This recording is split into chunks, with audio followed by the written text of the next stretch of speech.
Thank you for tuning into this video. My name is Nathan Burggraff, and I am an assistant professor of music theory in the School of Church Music and Worship at Southwestern Baptist Theological Seminary. I've been teaching here since 2015, and just recently, in addition to teaching music theory, I'm also serving as the director of the piano department here.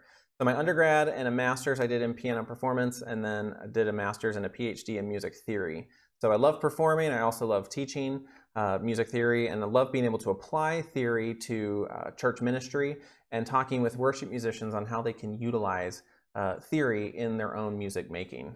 So today's video, we're going to be talking about three different things in music theory and how we can apply that to our music making. The first is talking about the Nashville number system, what that is and how we can use it for ease of working with groups, with praise teams, things like that. The second part of the video is going to be dealing with harmonizing and reharmonizing melodies. So taking a melody and figuring out different ways that we can use chords to add more interest harmonically to that.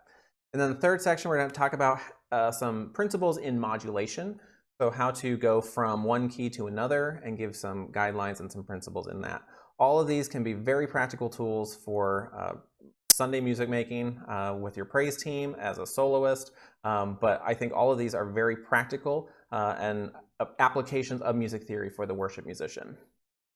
So like I mentioned, the first thing that we're going to be talking about is the Nashville number system and what that is. So what is the Nashville number system, you might say? Well, the Nashville number system, or NNS, is a shorthand technique for the rapid creation of arrangements. It was actually developed by Neil Matthews as a simplified version of notation to use in the studio to denote the scale degree on which a chord is built. So when we think about a scale itself, we can think about the letter names of the scale, but we can also think of those in numbers. And so we're going to be thinking in terms of numbers. Each pitch within the diatonic scale is going to have a number 1 through 7. So Neil Matthews was actually a member of the Jordanaires. It was a group who sang backup vocals for many artists, and you can see some of them there. So they were actually a pretty popular backup vocal group, and they realized that this was helpful for a studio recording, and we're going to see that here in a quote here from Neil Matthews Jr. He says that, quote, "The Nashville numbering system provided us the shorthand that we needed so that we could depend on our ears rather than a written arrangement. It took far less time to jot the chords, and once you had the chart written, it applied to any key. The beauty of the system is that we don't have to read.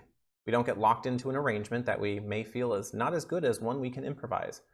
A couple of key aspects there mentions that we don't have to read. So if you have praise team members that may have trouble reading staff notation, this is a great way to still think in terms of chord functions, but not necessarily having to read music on the staff. Another thing is that this can be helpful for improvisation and just being able to write down the numbers as opposed to the chords. We can think in terms of any key. So why use Nashville numbers as opposed to, say, Roman numerals, which is what we would see in classical tonality and in what we would often teach in undergrad music theory? So the Nashville number system is similar to Roman numerals in that both specify the function of a chord within a given key. So when I mean function, I'm talking about the tonic function, the dominant function, maybe the predominant function, ways that chords are put together in a chord progression. Okay, so both of them show that. However, there are several advantages to using the Nashville numbers over Roman numerals, especially for musicians with only a rudimentary background in music theory. First, the Nashville number system is more compact and intuitive for performance than Roman numerals. If you've ever performed from looking at Roman numerals, especially if you have chords and inversions, the figured bass can be kind of confusing to understand, okay, wait, what am I supposed to play in the bass? What is the root of this chord?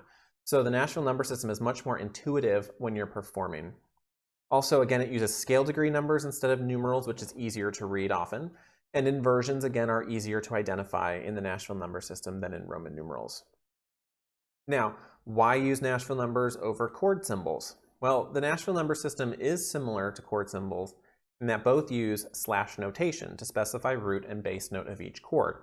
What I mean by slash notation is if we have a chord that we're not going to play in root position, but we're going to play one of the other chord members in the bass. We are going to specify the root of the chord first, use a slash, and then show what the bass note is. So E over C would be a C chord, but E is going to be in the bass.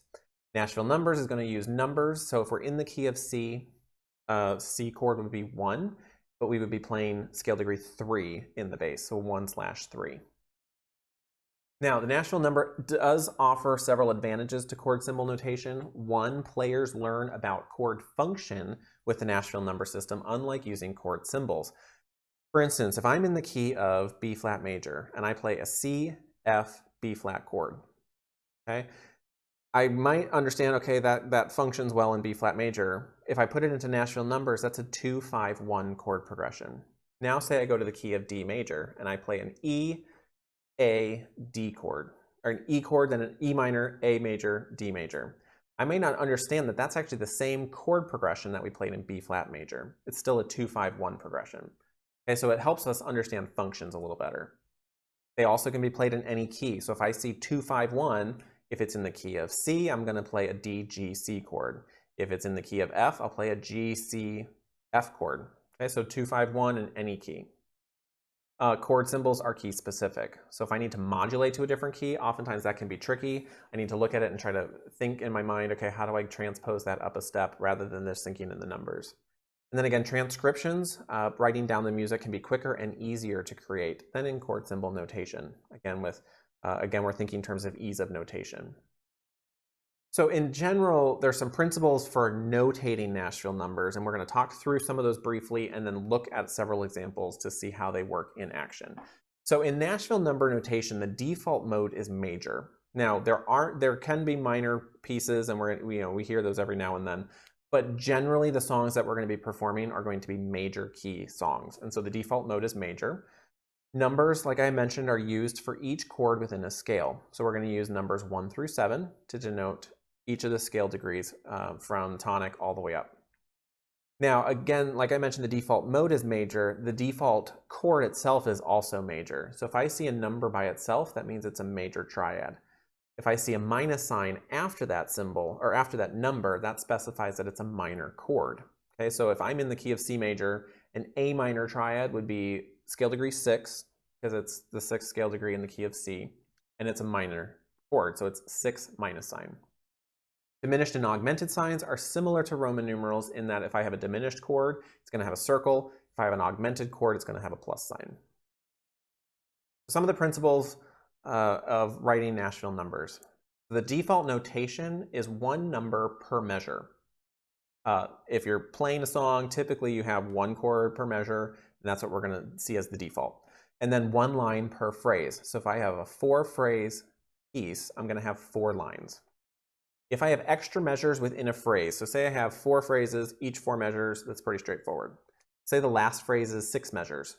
I'm just going to extend those off to the right. Okay?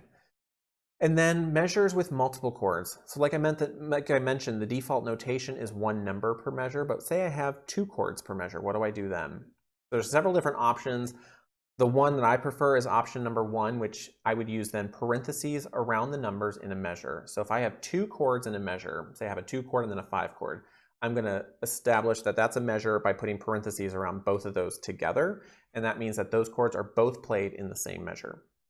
Option 2 would be to underline those numbers in the measure. Option 3, put a box around the numbers. You might see all of these different types of notation. I find the parentheses the easiest, especially if you're going to type up a Nashville number chart. It's just easier to use parentheses.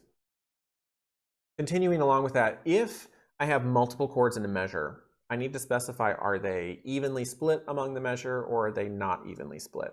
So just like we have defaults for the mode and the number of measures, or number of chords per measure, there's also a default for multiple chords in a measure that they would be evenly split. So if I have a 4-4 measure, 4 beats in the measure, and I have 2 chords, my default would be that they are each 2 beats within that measure. So I have the first chord for 2 beats, the second chord for the last 2 beats. If they're not evenly distributed, however, say I have 2 chords in a 4-4 measure, the first chord plays for 3 beats, and then I have the 4th beat by itself as a second chord. I'm going to use dots above each of those chords to specify how many beats I'm going to be playing. So there's going to be 3 dots along the first chord to show 3 beats that I'm playing, and then 1 dot over the second chord. Again, I'll show some of these examples so you can see what these look like in a minute. Something that you may end up seeing in chord charts, arrows are going to denote above a a chord that it's a pushed beat. In other words, if I have a syncopated chord, it comes in before the downbeat or after the downbeat. I need to either show a backwards arrow that shows that it's going to come in an eighth beat early, or I'm going to show it as a forward arrow that the chord actually comes in an eighth beat later than the downbeat. Okay, we don't see this as often, but if you do have syncopated chord structures or they don't fall on a beat, you would have to indicate that. Similar to chord symbols, when you see those in a lead sheet or a chord chart, we're going to use slashes or slash notation. Now you can use either backslashes or horizontal lines. Again, if you're going to type it, I typically use the backslash. That helps a lot. It makes it a lot easier.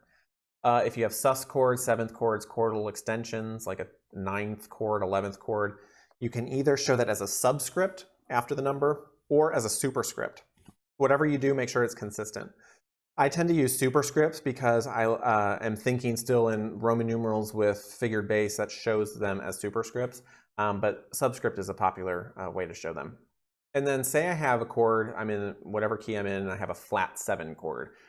You're going to show the flat right before the number. So you would actually see the flat sign 7, and that would mean that's a flat 7 chord.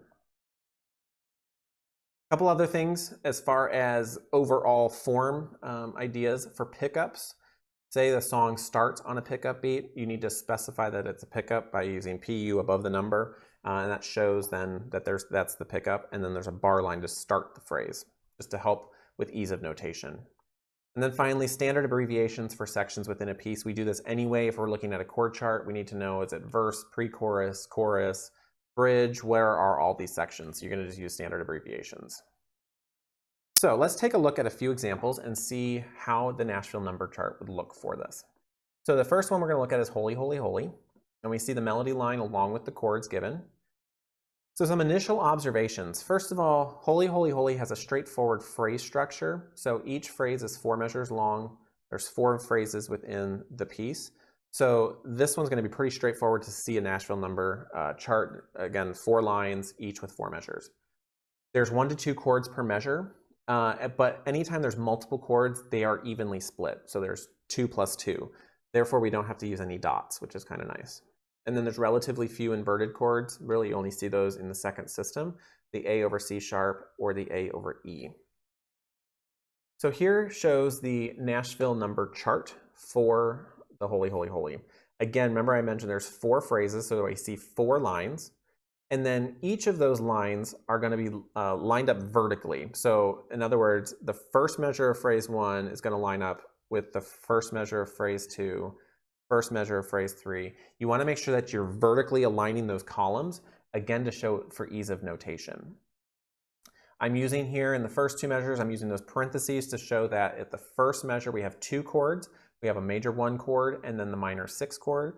Measure 2, we have again 2 chords, 5 to 1. And then measures 3 and 4 each are 1 chord each.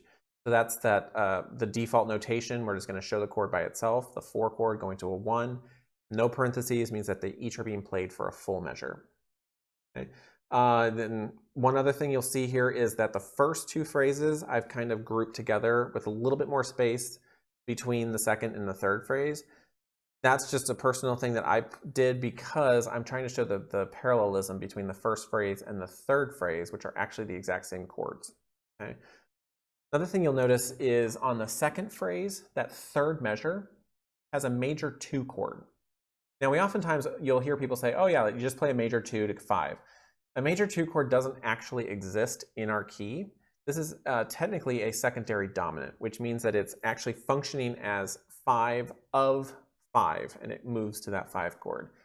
If we're in a major key, typically our 2 chord is minor, and we see that in the 4th phrase, third measure. We see 2 with a minus sign, and that's that E minor chord towards the end of the song. Here we see a major 2, but that major 2 just helping you think in terms of chord function. Major 2 is really 5 of 5. Okay? We can go into more detail with that. We're going to do a little bit more with that with reharmonizing melodies, but just for now, just understanding that when we see a major 2 chord, when we call it major 2, it's really functioning as a dominant of 5. Here's another example showing with underlines instead of parentheses. Same exact chord structure, it's just this is another way to notate it, whether you want to show it with underlines or parentheses. Another example, Rejoice the Lord is King. Here's another hymn. Some initial observations for this song. The third phrase is actually shorter than the others. So the first two phrases are each 4 measures long. The first phrase is rejoice the Lord is King, your Lord and King adore. That's 4 measures. Then we get rejoice, give thanks, and sing and triumph evermore. Second phrase, 4 measures. Third phrase then is lift up your heart. It's only 2 measures long. And then we get a fourth phrase, 4 measures long. Okay, so that third phrase is going to be slightly shorter. Again, 1 to 2 chords per measure. However, that third to last measure, we see 4 chords in the measure. That's a lot. And if you're playing guitar, you might actually simplify that to 2 chords instead of all 4 of those. But anytime we see multiple chords, they're evenly split, which means, again, no dots are needed. And then a little bit more chordal inversion than in Holy, Holy, Holy. So we'll see some of that in the chord structure. So here's the Nashville number chart for Rejoice the Lord is King. And you'll see quite a few parentheses showing that we have multiple chords per measure. In that second, or in the third phrase, that's where we see the shorter phrase. So it still lines up with each of the other phrases. So the first measure of that phrase lines up with the other 3 phrases. The second lines up with the second measure. But then we move down to the 4th line to show that we've moved into the 4th phrase. Okay?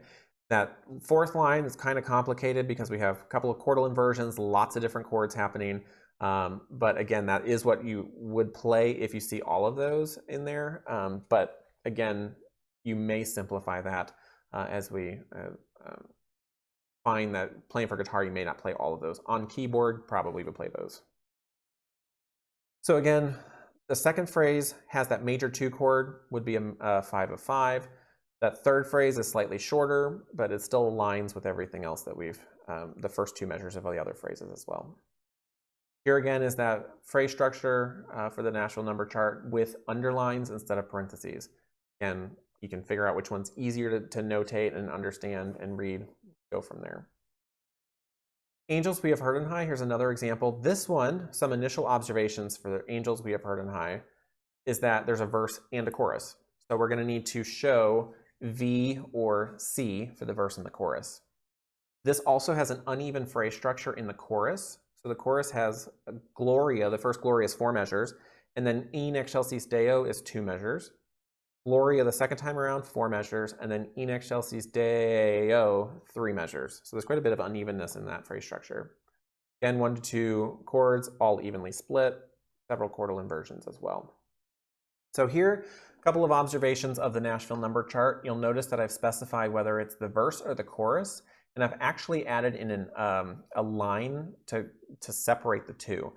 This is especially important when you have multiple sections. If you have a pre-chorus, chorus, bridge, you want to have a line or something there to show that each section is by itself. And again, it's for ease of notation. The verse is actually very straightforward. The chorus is where you see the uneven phrases.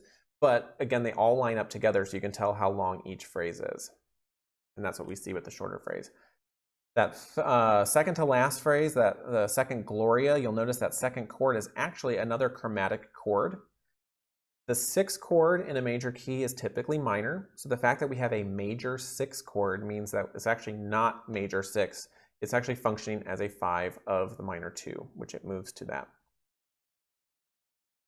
Again, here's the same exact thing, just with underlines. You know, as you look at it, the underlines look a little bit less chaotic than the parentheses. So again, however, it's easiest to read. But you do notice, I hope you can see that vertically everything lines up measure by measure for each phrase. Okay, more modern example, how great is our God? This is going to have a verse, a chorus, and a bridge. One thing I've shown here is the form of the piece. So I don't have to show verse 1, verse 2 if I have the exact same chord structure. I just need to have one thing showing the verse. Okay? So this is especially important for instrumentalists. They don't need to have the entire lead sheet. They could have just this and play it if they're not going to sing along. Some initial observations of this song: uneven phrases in the verse, chorus, and bridge. There's never really 2 4-measure phrases together.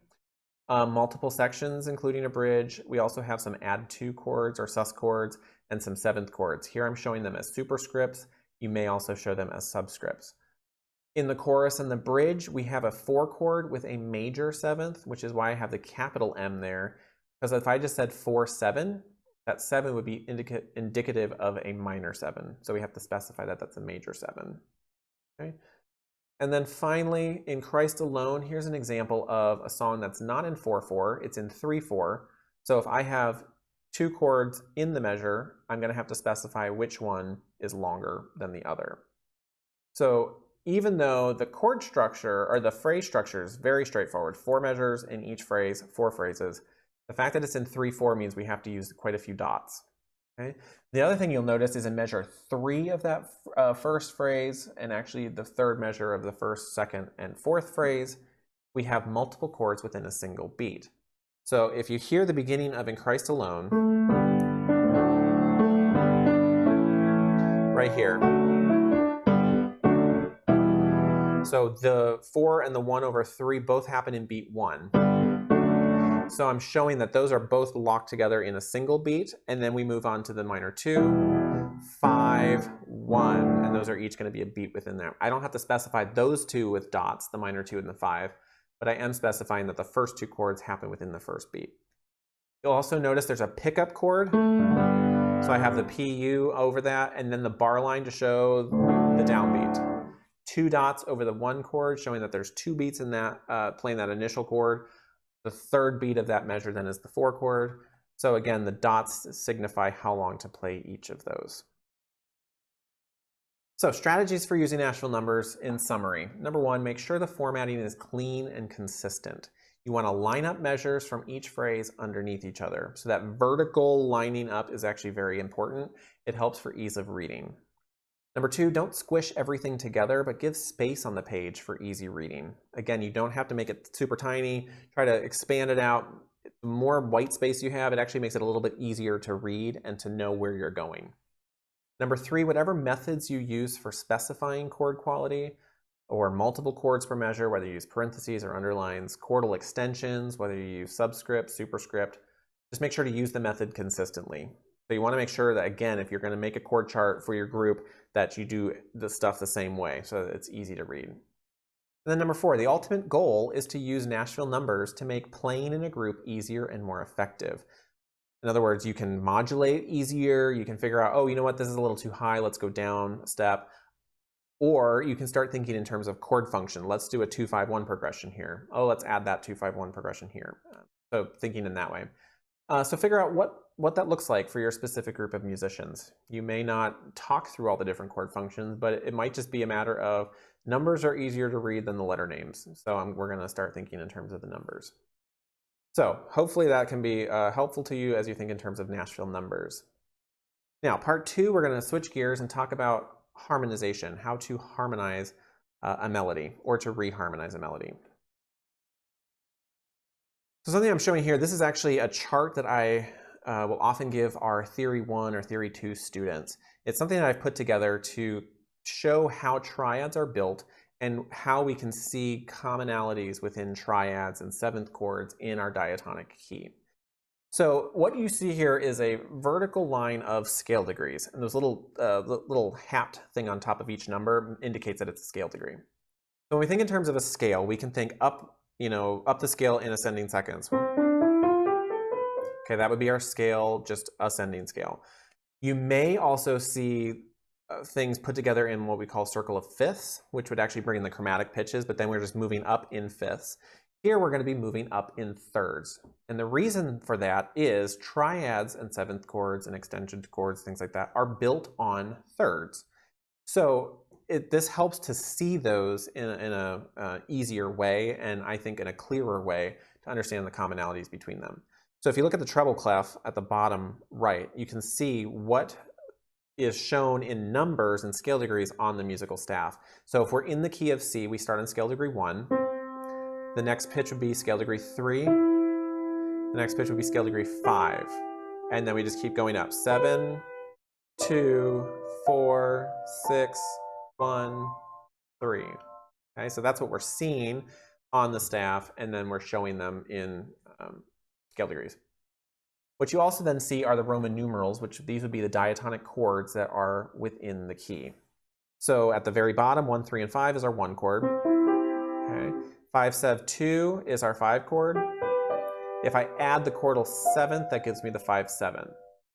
Now thinking in terms of on the right-hand side of that vertical line, we see the 2, 4, 6 is a 2 chord.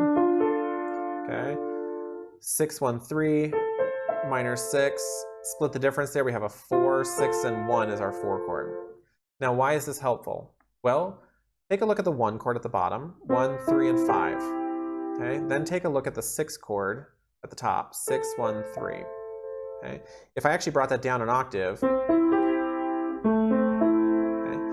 the 1 chord and the minor 6 chord share 2 scale degrees. There's actually 2 common tones between those chords, scale degree 1 and scale degree 3. So in other words, the 1 chord and the minor 6 are not all that different. In fact, if I just replace the 5 with the 6 in the 1 chord, I now have the minor 6 chord. Now, from there, I can get to the 4 chord by just replacing scale degree 3 with 4. And then from 4 to 2, I just replace scale degree 1 with 2. So notice chords that share a couple common tones or even one common tone, we can use them interchangeably. We can actually reharmonize. If, say, I have scale degree 1 in a melody line, I can play it with a 1 chord. I can play it with a 6 chord, keeping 1 with a 4 chord, or I can play a 2/7 even. Still have scale degree 1. So there's multiple chord possibilities with a single scale degree. So thinking in terms of utilizing that, we're going to harmonize an octave, an ascending octave, just playing up the scale. This is something that actually musicians, performers, theorists would do in the 18th century. They called it the rule of the octave, and they would figure out ways to reharmonize or harmonize an octave, just the ascending scale. So we're going to think through how we can do this. We're going to get looking at that chart that I had shown on the previous slide and seeing what are some ways that we can harmonize this octave.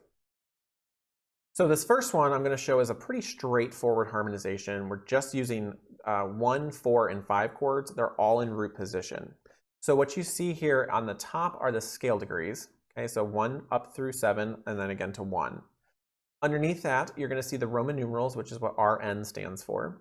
And those are the Roman numeral the chords that we're going to play. And then at the line below that is the Nashville number system. So these are going to be the chords, same as the Roman numerals, but now shown in Nashville numbers for ease of reading. So this first example, again, using 1, 4, and 5, you can actually look at that vertical chart at the bottom and see how these are all, how I've chosen each of these chords based on what scale degree we see in there. So let me just play this progression for you so you can hear the ascending octave with these chords.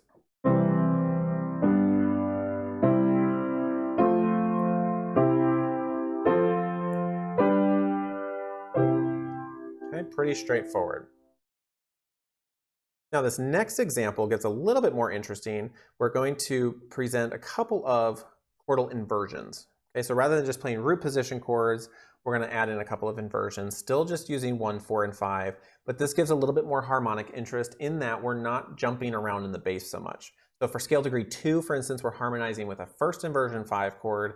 In Nashville numbers, it's a 5/7. So the bass line is going to be stepwise, 1, 7, 1. Okay, and then we're going to see in scale degree 6, harmonizing with the first inversion 4 chord. Again, so we don't have to jump so far to get to the 4. We're just going to go down to the 6. So that's what this is going to sound like.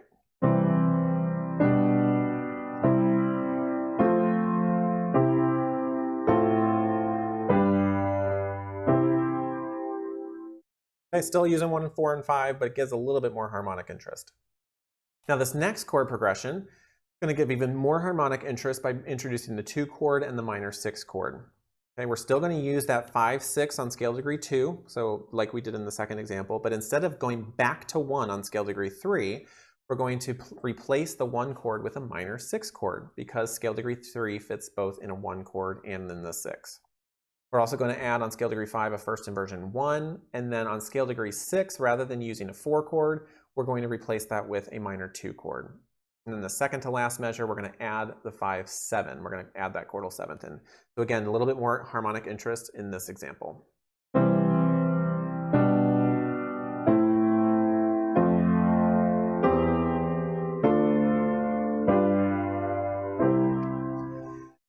If you look at the Nashville number system, you actually can see something pretty interesting here. The bass line is actually just stepping down the octave. So it starts on 1, steps down to 7, continues to 6, skips to scale degree 4, and then steps down to 3 and down to 2. So your bass line is sounding like this.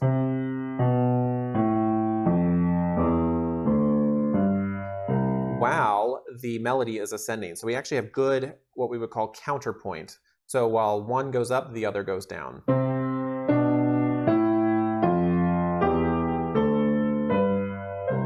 Okay, so this would be what we would call contrary motion, something that we see a lot in classical music, but can be very useful in thinking through ways to add a little bit more interest and having good voice leading. Now, just like we did an ascending octave, we can also do a descending octave. So coming down from 1 all the way down down the octave to 1. So let's try a few of these examples as well. So this first example, we're going to see mostly root position. There's going to be one inversion on scale degree 3. You'll notice on scale degree 7, we're going to harmonize with the minor 3 chord. I didn't show that on your the flow chart at the bottom, but that's just built on scale degree 3. It would be 3, 5, and 7. Okay? And when we descend down from 1 down to 6, so 1, 7, 6, this is a common progression that we're going to see the 3 chord used there in descending down to 6, moving to that 4 chord. Now on scale degree 3, you're going to notice that we have a 1 chord in second inversion. So in Nashville number, that would be a 1/5. This is actually very common when we get to the ends of phrases. If you're thinking in terms of a lead sheet, for instance, say we're in the key of D. Okay, that would be D over A, going to an A chord, and then to a D chord. Okay, so this is actually, that's a very common thing that we see quite a bit. So here's this progression.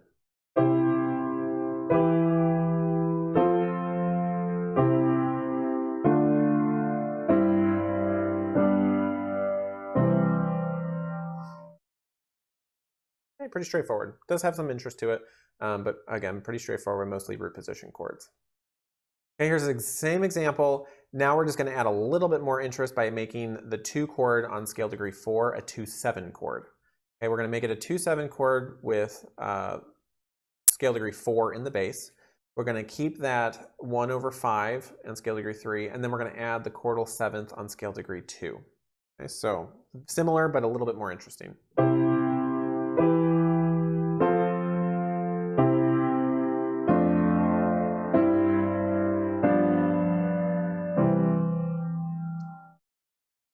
Okay, now for the final one. We're going to get quite complicated, and I'll talk through it a little bit, but this is where you could, get really crazy with harmonizations and reharmonizations.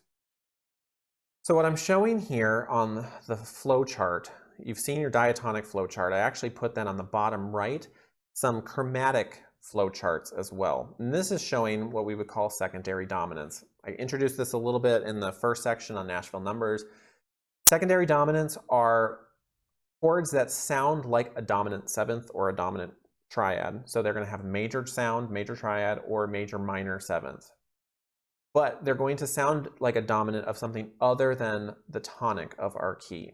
So every key has a primary tonic. In the key of C, that would be a G major chord. That's your primary tonic. Or yes, that's your primary dominant for the C chord. So while G is the primary dominant in the key of C, secondary dominants are functioning as a dominant, but of something other than tonic, or in this case, C. So we're going to see on scale degree 7, for instance, the second chord, we have a major 3 chord in the Nashville numbers. Okay, there's no minus sign, so that means it's a major 3 chord. Sharp 5 is in the bass, okay, which means that's the third of the chord. Sharp 5 is not in our key. That would be a G sharp. That's not something from our key. That's a chromatic pitch. But that major 3 chord is really functioning as a dominant sound of 6 in our key, and 6 is a minor chord. So we're moving to the minor 6, but we're going to inflect it with that sharp 5 motion. Scale degree 5, you'll notice we have there a 1 chord, but we've added flat 7. By adding the flat 7 to that, it makes it sound like a dominant 7th chord. No longer does it sound like tonic. It sounds like a 5/7 of F, which is 4 in our key. And then the second to last one, we see a 7 diminished 7, which actually can function the same way as a 5/7. This one, like the second chord where it's a major 3, we're actually using sharp 5, but that's now the root moving to the minor 6 chord. So let me just play you this progression so you can hear what this sounds like.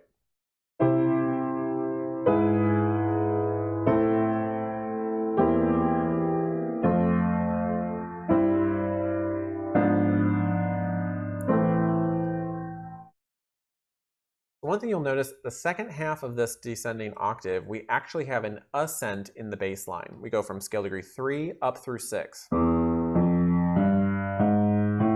while the soprano goes down. Okay, again, contrary motion. The melody is coming down, the bass is coming up. Okay, this one is much more complicated than what we've shown, but again, this is what you can do with reharmonizing melodies. The more you understand chord structures and how they function, triads, seventh chords, secondary dominants, the more options you have to reharmonize a melody. So let's do a quick example, Amazing Grace. We're going to see how we can harmonize Amazing Grace. So I've given you the melody of the first 2 lines of Amazing Grace in the key of G major.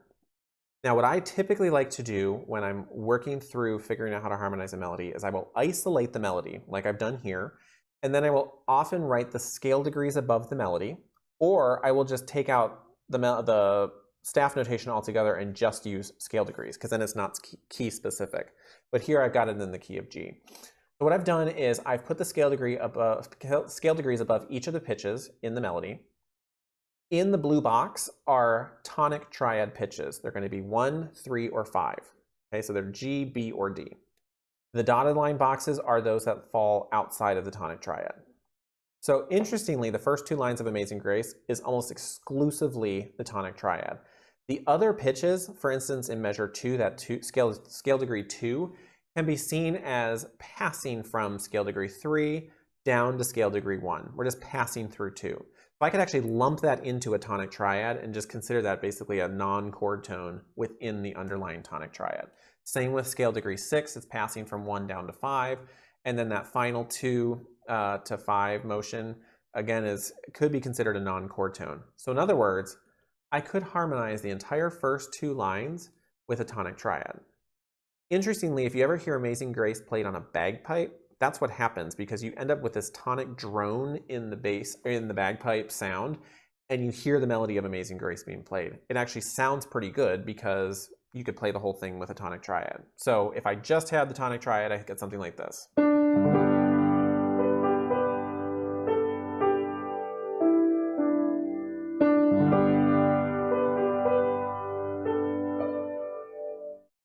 Not bad.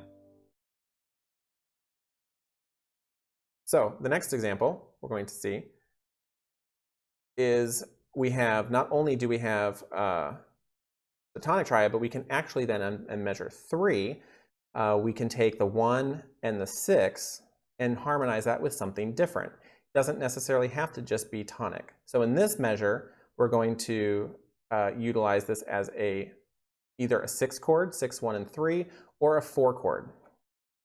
So here's an example we're going to use as a 4 chord.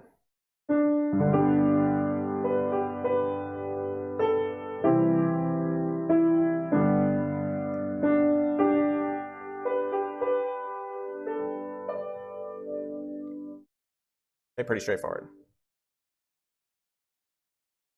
Now, just like I had moving back to tonic, I can also do something else at the end of each phrase. So as you'll notice here, the end of phrase 1 and 2 ends on scale degree 5. So rather than just ending on a 1 chord, I could also end on a 5 chord because scale degree 5 fits in a 5 chord. So that's what I'm going to do here at the end of phrases 1 and 2.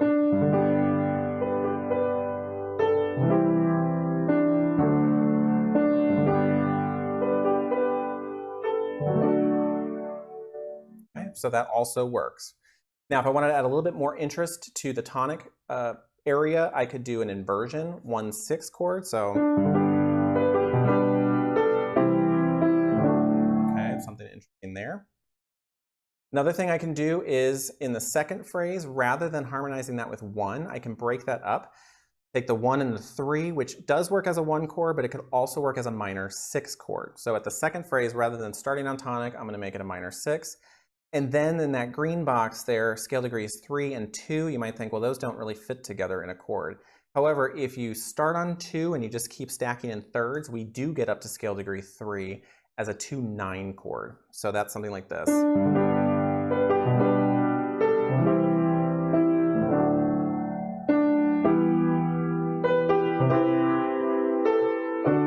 Okay, so it gives a little bit more interest than to that line.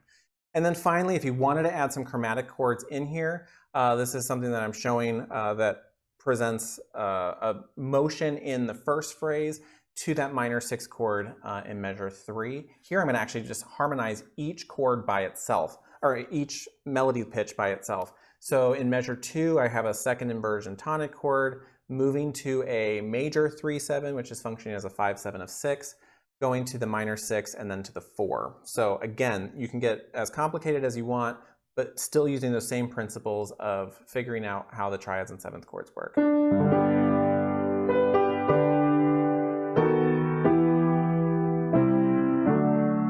Then here I'm going to use a major 4/7.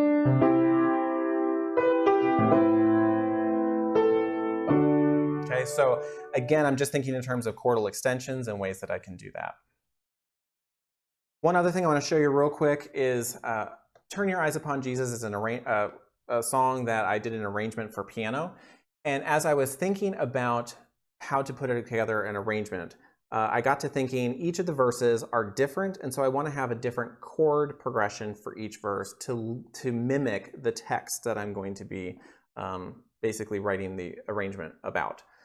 This is something that we see often in 19th century art songs by Schubert, Schumann, German Lied, things like that, that the composer would actually try to mimic the text, do text painting by incorporating either minor chords or minor keys versus major chords, major keys, depending on whether they're talking about life, death, love, things like that. They're trying to mirror the text. And so I got to thinking through with this arrangement. Verse 1 talks about a weary, troubled soul looking for rest, the unsaved life. So for me, the chord structure that I was looking for, I was thinking in terms of minor chords, borrowing chords from the minor key in the major key so that we would get more of the minor chords. In verse 2, we move from death to life or salvation. So motion from the minor chords to the major chords.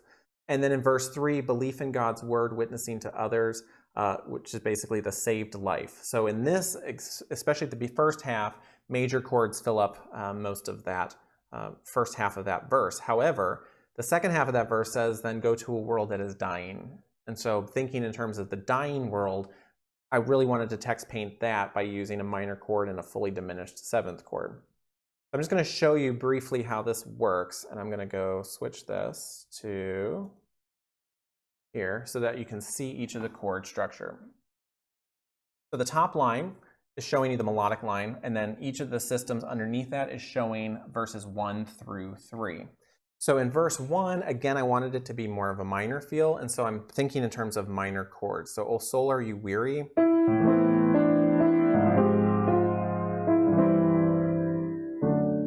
Okay. No light then goes to the major 4 there, but then goes to the darkness. Okay. Now in verse 2, through death into life. Death is that minor 6, but life then makes to the major 4. And then we go to major chords after that. Now verse 3 starts with his word shall not fail you. That's it. Okay. So again, thinking in terms of major for that 3rd verse. Now, the second half of each of these verses, first verse again was more troubled, wearied soul. However, the second half then, it says there's light for a look at the Savior. So that's where it switches then more to the major. Okay. In verse 2, started major, but then over us sin. So I went to that minor 6 chord, but it no more hath dominion switched out to the major. So we came out of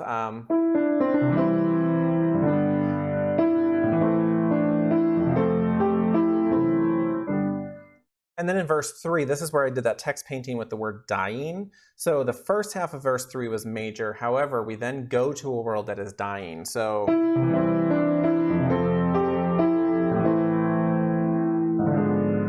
that fully diminished 7th chord, and then we move out of that. Okay, so each of the verses have a different chord structure to depict that text. As we get to the chorus stays mostly the same because the lyrics are the same. Okay? So again, just kind of giving you an idea of how you can reharmonize to help with text painting. So some strategies for reharmonizing melodies. In summary, isolate the melody line, write the melodic line in scale degree numbers that can help think in terms of what key you're in or what key you're going to. Identify possible chords that work with each melodic pitch or group of pitches. You don't have to necessarily have a chord for each pitch. You can think in terms of groups of pitches like we did with Amazing Grace. Number 4, play around with different chord combinations. You may think, oh, this kind of works here. It might work differently for a different verse. So just kind of play around with them. And then finally, when possible, strive to mirror harmonic choices with the text meaning. So like I had shown with text painting, this can be very helpful. Now for the final part, modulating between songs or within a song. So this actually becomes an important thing. Why modulate? Okay, modulating between songs or within a song is often desirable to provide a seamless transition and create a sense of flow within a song set. This is especially true when combining several songs in a row. This is actually something that we do quite often, but it can be clunky, especially if we don't know exactly how to get from one key to another. So there are some principles that are helpful in thinking through how we can seamlessly transition from one key to another, whether it's between songs or within a song. Say we want to modulate for the last verse. So for modulation options, for guitarists, whole step modulations seem to work best. You don't see as many half step modulations for guitar simply because if I'm in the key of C, going up to D is easier than D flat. If I'm in the key of D, going up to E, 4 sharps is easier than D up to E flat. So for guitarists, whole step modulations work best. For keyboardists, any modulation is going to work fine. But the most common are going to be either the whole step up or the half step up. Another common one would be the perfect fourth or the perfect fifth up. We're going to look at all of those. Then some less common modulations would be a whole step down or a major or minor third up. Okay. So some important principles for modulating. First, the main principle to remember when modulating. This is key principle. Find the dominant, which would be in Nashville numbers, the 5, or in Roman numerals, the V. Okay, so find the dominant of the new key that you are modulating to. That is critical. This acts as the pivot chord to get you to that new key. And then within that, you can elaborate on the dominant chord. You can make it a dominant 7th. You can add a suspension on the dominant to kind of fill it out a little bit longer. Or to make the modulation more harmonically interesting, you can try preceding that dominant chord with a predominant of the new key. So you could go 2, 5, 1 in the new key as opposed to just 5 to 1. Second principle to remember, this is also important, not as vital as the first one, but also important. Keep the tempo and the meter the same, landing on the new tonic on the right beat for ease of congregational singing. You don't want to get there too early, and so the congregation thinks they need to come in, and then they come in too early. You want to kind of guide them into the modulation. They should feel where they need to start singing. So in other words, if the text comes in on a downbeat, the new tonic should arrive on that downbeat. Okay, so the dominant of the new key provides the push into that new key. And that prepares congregants for the new sense of key. So here's how you find the dominant of the new key. Number 1, you start by figuring out which key you're modulating to. Number 2 is you find the dominant in that key. Number 3, identify what scale degree that is in the old key. And then 4th, determine how to reach that scale degree in the old key. Okay, you want to seamlessly get there in the old key so that you can transition to the new key. So here's an example showing from an old key of G to the new key of A. You start by figuring out which key you're modulating to. The new key is A. Find the dominant in that key. So the dominant or the 5 of A is E. Now identify what scale degree that is in the old key. In the key of G, E is scale degree 6. Okay, and that would be your minor 6 chord, but you're not going to play it as a minor 6. It's going to pivot, it's going to turn into a major E chord. Okay, so you just want to figure out what scale degree that is. Then determine how to reach that scale degree in the old key. So if I'm in G and I have a G in the bass, I could just walk down from G down to E through that F sharp. And then when I get to that E, I play it as an E7 chord. And then suddenly I now have the dominant 7th of A. So let's look through several examples on how this works. We're going to use God is so good as our example. Okay, so when we think in terms of God is so good, I'm giving you the last 4 measures of that piece. So we have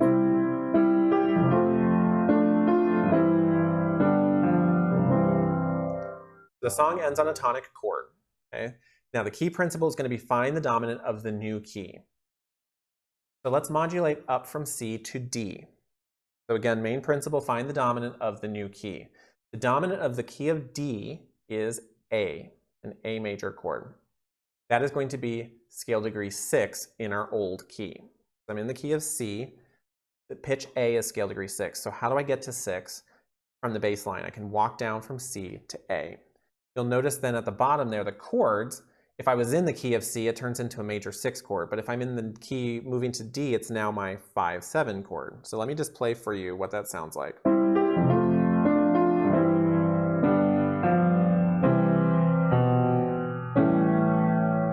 So I walk down. When I get to the A, I make it an A7. And then I'm now in D major. Okay? It doesn't have to be exactly played that way, but that gives you at least the rudiment of how that can get to from C to D. Now, modulation up a half step, C to D flat. Again, key principle, find the dominant of the new key, A flat. Solution would be to walk down the bass line, but instead of using C, B, A flat, use C, B flat, A flat. Otherwise, it's going to sound kind of wonky to go C, B natural, A flat. Okay, so you walk down the bass line, and when you get to the A flat, you then play it as a dominant 7th of D flat. Okay, so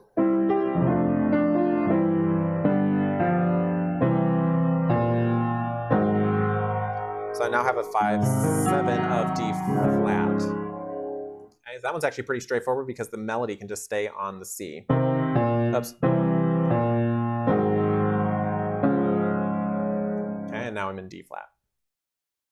Modulation up a 4th, this is actually pretty straightforward. You find the dominant of the new key, which is a C chord, but you need to make it now a dominant 7th, so you need to add flat 7.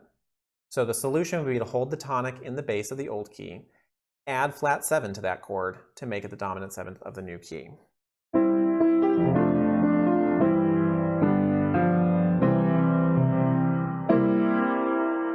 So I have the triad, and I'm going to add the flat 7, and now suddenly it sounds like, okay, so,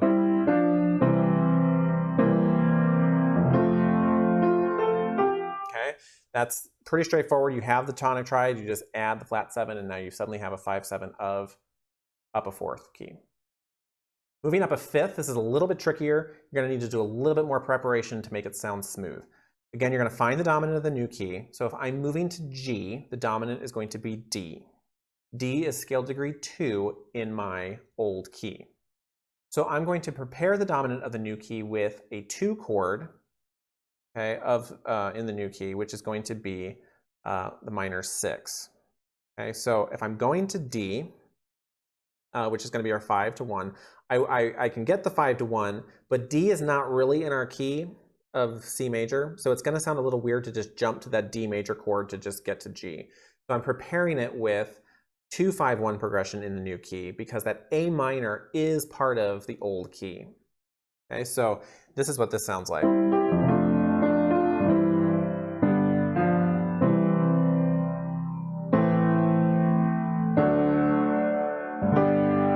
Now you don't have to play it like that, but it gives you an idea. You're going from a C major, A minor, D major 7, and then G. So if you elaborate on that,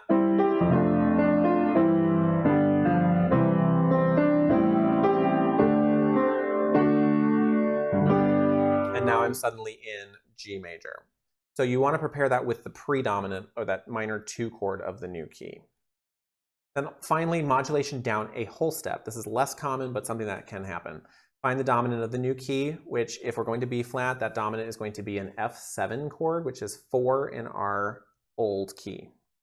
Now this, turn the old tonic, and this one's actually a little bit easier than the up a 5th, but you're going to turn that old tonic into a minor chord, which acts now as the minor 2 of the new key, and then you proceed to the dominant 7th. So if I land on a C major chord at the end of the verse, I'm going to make that a C minor then, and then that turns into the 2 going to a 5 of the new key to 1 of the new key.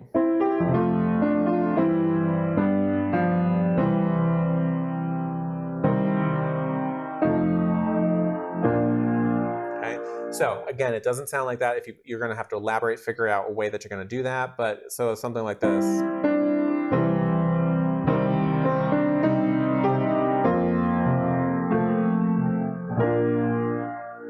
Okay, so but again, minor, you make that tonic now minor, and then that moves to the 5 to the 1 of the new key. So some final thoughts about applied theory for the worship musician. Applying music theory to church music making leading can be highly valuable. First, understanding and utilizing the Nashville number system can provide an intuitive and effective structure for song arrangements, as well as promote more effective improvisation among praise team members. Especially for those praise team members that may not read staff notation, this can be a great way to think still in terms of chord function and being able to work in any key. And that helps when you're improvising, because if you know the chord functions, then you can improvise in any key. You may not readily associate that when you're looking at chord symbols. Number 2, knowing how triads or seventh chords are built can aid in reharmonizing melodic lines and creating more interest to mundane chord progressions. So again, figuring out that, hey, this scale degree in the melody can be harmonized with this chord or these, these other chords can really help in figuring out ways to add more creative chord combinations. And then finally, identifying major principles in key modulation can allow for smooth transitions between songs or key changes within a song. Again, you want to have smooth transitions if you're going within a song or between songs. The goal is oftentimes thinking, smooth flow. So however you can do that, these principles of modulation can really help in making a smooth transition between songs or within a song. So hopefully in this last hour, you've learned something about applying music theory to your own church music making, whether you're a solo player, whether you're playing in a praise team, whether you're a worship leader, trying to work with praise team members. Music theory can be very helpful for the church worship musician, and I hope this has been helpful for you. So thank you for watching.